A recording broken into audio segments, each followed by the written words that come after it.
Why, then, seeing that the universe gives birth to beings that are animate and wise, should it not be considered animate and wise itself?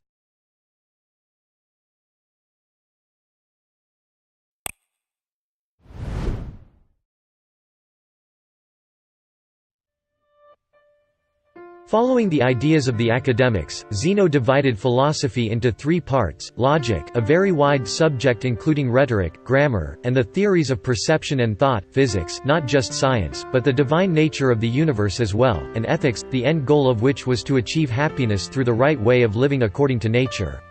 Because Zeno's ideas were later expanded upon by Chrysippus and other Stoics, it can be difficult to determine precisely what he thought. But his general views can be outlined as follows. In his treatment of logic, Zeno was influenced by Stilpo and the other Megarians. Zeno urged the need to lay down a basis for logic because the wise person must know how to avoid deception. Cicero accused Zeno of being inferior to his philosophical predecessors in his treatment of logic, and it seems true that a more exact treatment of the subject was laid down by his successors, including Chrysippus. Zeno divided true conceptions into the comprehensible and the incomprehensible, permitting for free will the power of assent in distinguishing between sense impressions. Zeno said that there were 4 stages in the process leading to true knowledge, which he illustrated with the example of the flat, extended hand, and the gradual closing of the fist.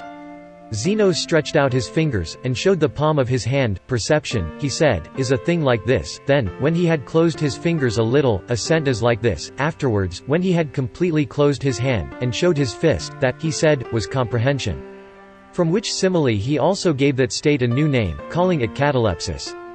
But when he brought his left hand against his right, and with it took a firm and tight hold of his fist, knowledge, he said, was of that character, and that was what none but a wise person possessed. The universe, in Zeno's view, is God, a divine reasoning entity, where all the parts belong to the whole. Into this pantheistic system, he incorporated the physics of Heraclitus. The universe contains a divine artisan fire, which foresees everything, and extending throughout the universe, must produce everything. Zeno, then, defines nature by saying that it is artistically working fire, which advances by fixed methods to creation.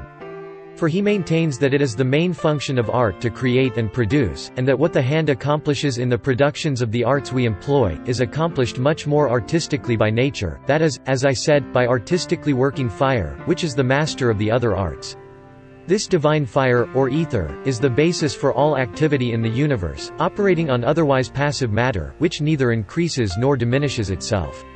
The primary substance in the universe comes from fire, passes through the stage of air, and then becomes water, the thicker portion becoming earth, and the thinner portion becoming air again, and then rarefying back into fire. Individual souls are part of the same fire as the world soul of the universe. Following Heraclitus, Zeno adopted the view that the universe underwent regular cycles of formation and destruction. The nature of the universe is such that it accomplishes what is right and prevents the opposite, and is identified with unconditional fate, while allowing it the free will attributed to it. Zeno, portrayed as a medieval scholar in the Nuremberg Chronicle like the Cynics, Zeno recognized a single, sole and simple good, which is the only goal to strive for. Happiness is a good flow of life, said Zeno, and this can only be achieved through the use of right reason coinciding with the universal reason, logos, which governs everything.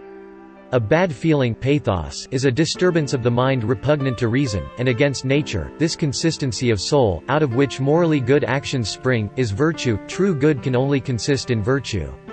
Zeno deviated from the Cynics in saying that things that are morally indifferent could nevertheless have value. Things have a relative value in proportion to how they aid the natural instinct for self-preservation. That which is to be preferred is a fitting action, a designation Zeno first introduced.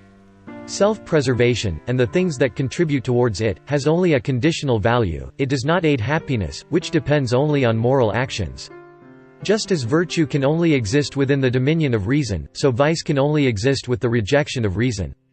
Virtue is absolutely opposed to vice, the two cannot exist in the same thing together, and cannot be increased or decreased. No one moral action is more virtuous than another.